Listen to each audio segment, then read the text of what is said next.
Assalamualaikum warahmatullahi wabarakatuh. Alhamdulillah wassalatu wassalamu ala Rasulillah. Kita sekarang bahas kitab atau buku 101 hadis tentang budi luhur. Jadi ini fokus bahas budi luhur. Insya Allah ini kecil tapi memuat 101 hadis. Ada 101 hadis dalam buku yang setipis ini. Yang minat nanti saya linknya kasih di kolom komentar ya, di kolom komentar. Kita mulai hadis yang pertama. Bismillah. Akmalul mu'minina imanan ahsanuhum khulqa. Jadi yang paling sempurna iman seorang mukmin adalah dia yang paling baik budi pekertinya. Budi pekerti. Ahsanuhum khulqa. Orang yang paling baik budi pekertinya menjadikan imannya paling sempurna. Berarti dalam hal ini kita selaku orang mukmin, orang yang beriman, yakin kepada Allah, rukun iman itu. Amantu billahi rabbi wa malaikatihi wa kutubihi wa rusulihi wa bil yaumil akhiri wa bil qadri khairihi wa syarrihi minallahi ta'ala. Jadi semuanya itu rukun iman, kita yakin. Waduh, kelak di akhirat aku akan diadili oleh Allah. Jadi karena sudah yakin kelak akan ada pengadilan, maka di dunia ini kita nggak mau menyakiti orang. Sehingga apa? Karena kita nggak mau menyakiti orang, akhirnya kita berbuat baik. Maka sempurna imannya seseorang jika kita menghargai orang lain. Karena kita yakin jika kita menyakiti orang, kita akan diadili kelak. Jadi terkadang orang yang banyak ilmunya, orang ini alim. Alim itu banyak ilmunya. Atau abid. Abid itu adalah orang yang ahli ibadah. Sholat 5 waktu rutin di masjid. Kalau bulan puasa, puasa penuh. Dia kaya, umroh tiap tahun. Tapi akhlaknya ke orang itu suka meremehkan orang. Bicaranya tinggi, merendahkan orang, sombong, semena-mena. Ada orang seperti itu. Sholatnya bagus, ibadahnya kepada Allah bagus, vertikalnya bagus, tapi horizontalnya kok jelek. Ini gak sempurna imannya. Jadi orang yang seperti ini dia gak sempurna imannya. Padahal yang menyempurnakan iman itu adalah hubungan ke horizontal, hubungan ke sesama manusia. Jadi percuma dia hubungan vertikalnya bagus tapi horizontalnya jelek, gak oke. Ya kan? Maka teman-teman, saya pribadi semoga bisa menjadi orang yang berbuat baik. Banyak sekali hadis yang menjelaskan tentang hablum minan nas. Tidak sempurna iman seseorang jika tetangganya merasa terganggu oleh lisan dan tangannya, ya kan? Tidak sempurna iman seseorang kecuali dia berbicara yang baik atau diam, memuliakan tamu, memuliakan tetangga. Jadi hubungan horizontal inilah yang menyempurnakan iman. Iman yang utama itu horizontal, tapi yang menyempurnakan adalah iman yang utama itu vertikal, yang menyempurnakan iman itu adalah yang horizontal. hablum minan nas. Jadi kedua-duanya ini harus sama-sama oke. Hablum minallah, sholatnya, puasanya. Jadi sebenarnya ini saya kasih rahasia ya. Ini rahasia yang mungkin tidak ada orang yang tahu. Rahasia.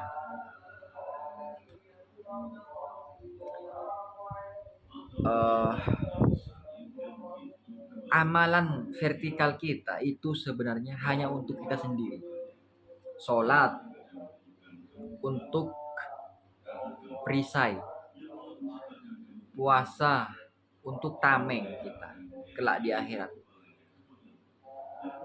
Yang benar-benar disukai oleh Allah adalah sifat berbagi, Rahman Rahim. Allah ini suka dengan hamba yang meniru sifatnya Allah ini yang Rahman Rahim, luman, baik. Allah suka. Ahmad rek sholatnya kencang, itu sholat buat dirinya sendiri kok. Coba tanya dia kenapa kok sholat? Takut nanti di akhirat disiksa. Untuk dirinya sendiri. Puasa, dia untuk dirinya sendiri. Tapi kalau berbuat baik ke orang, sedekah ke orang, itu, kamu kenapa kok sedekah, Mat? Ya, aku ingin berbagi ke orang itu. Untuk diriku sendiri, untuk orang lain. Hablum minan nas ini luar biasa, afdal. Ahabbul ibadi ilallah ta'ala anfa'ulid nas wa afdul a'mal idkhulu surur ala qalbil mu'min. Jadi ahabbul ibadi ilallah ta'ala, yang paling dicintai manusia, yang paling dicintai oleh Allah, anfa'ulin nas, orang yang bermanfaat, wa afdalul a'mal idkhulu surur ala qalbil mu'min, dan sebaik-baik amalan adalah idkhulus surur. Idkhulus surur itu kalau secara diartikan kasarnya adalah menyenangkan orang. Jadi kesimpulannya, untuk menyempurnakan iman harus hablum minan nasnya oke. Di hadis yang lain ini dijelaskan, walladzi nafsi biyadih. Nabi sampai bersumpah. Jarang Nabi bersumpah atau nggak bersumpah pun Nabi itu sudah akan berkata benar, apalagi bersumpah, berarti ini benar-benar hal penting. La yu'minu abdun hatta yuhibba li akhihi ma yuhibbu nafsi. Tidak sempurna iman seseorang sampai dia mencintai saudaranya sebagaimana dia mencintai dirinya sendiri. Bagaimana ini penerapan hadis ini? Ini berat sekali. Ibarat saya punya minuman. Ini ada minuman air putih, satunya jus alpukat, satunya teh. Nah, saya suka jus alpukat. Biasanya, lumrahnya, karena saya punya 3, air putih, jus alpukat, sama teh. Karena saya suka jus alpukat, air sama teh ini saya kasih orang, ini buat kamu. Aku baik kan? Baik dia. Dia sudah berbuat baik karena berbagi. Tapi tidak menerapkan hadis ini. Kalau mau menerapkan hadis ini, tidak sempurna iman seseorang sampai dia mencintai saudaranya, sesama mukmin, sesama Islam, seperti dia mencintai dirinya sendiri. Aku mencintai diriku sendiri dengan suka minum jus alpukat. Jika ingin menerapkan ini, kasih jus alpukatnya orang. Ya, nih, aku punya jus alpukat. Boh, kamu kan punya 3 jus alpukat, air sama teh. Kok ngasih alpukat? Karena aku ingin menerapkan hadis ini. Apa hadisnya? Tidak sempurna iman seseorang kalau aku mencintaimu sampai aku mencintaimu seperti aku mencintai diriku sendiri. Aku suka sama alpukat, maka aku kasih ke kamu nih. Ini susah hadis seperti ini, susah. yang bisa dan terbukti menerapkan hadis ini Nabi Muhammad SAW. Nabi itu kepada umatnya sama seperti cermin, bagaikan cermin. Ketika umatnya sedih, Nabi juga sedih. Pasti Nabi juga sedih. Bagaimana bercermin? Seperti saya melihat HP ini, ya kan? Saya sedih, dia juga sedih. Saya senyum, dia juga senyum. Sama, Nabi kepada umatnya itu bagaikan cermin. Jika umatnya nangis, sedih, Nabi juga sedih saat itu. Merasakan kesedihan. Seakan-akan Nabi sendiri yang mengalami. Seperti kisah di perang Khandaq ya, perang parit. Para sahabat itu menggali tanah untuk membuat parit sambil dia menggulung perutnya, mengikat perutnya dengan 2 batu.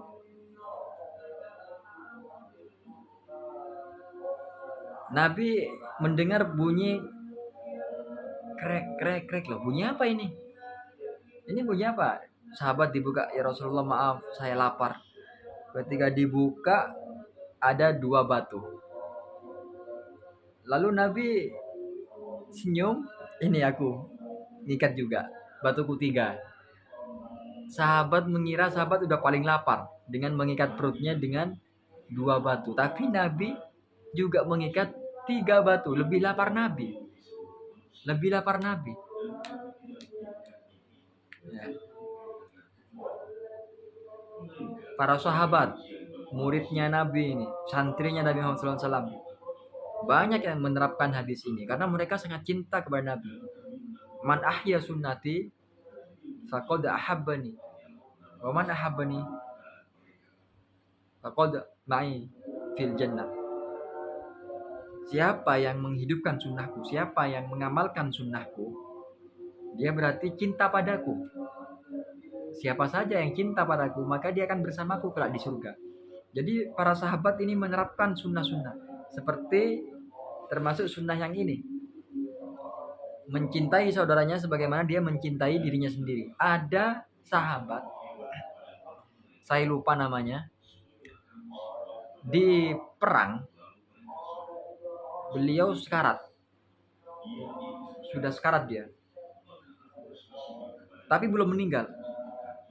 Ketika tim evakuasi datang, coba cari siapa saja yang masih hidup. Siapa saja yang masih hidup. Maka dicari, ternyata ketemu orang ini mau meninggal. Alhamdulillah kamu masih hidup. Gimana kabarmu? Ini aku punya air. Silakan minum. Ketika hendak mau diminum, dia mendengar orang berbicara, tolong. Mendengar orang seperti itu, dia bilang ke tim evakuasi, air ini kasih ke dia, kasihan. Dia mau meninggal. Padahal orang itu juga mau meninggal. Tapi karena mendengar orang minta tolong, ini kasih air ke orang itu, kasihan. Akhirnya sama tim evakuasi cari, mana? Oh ini dia.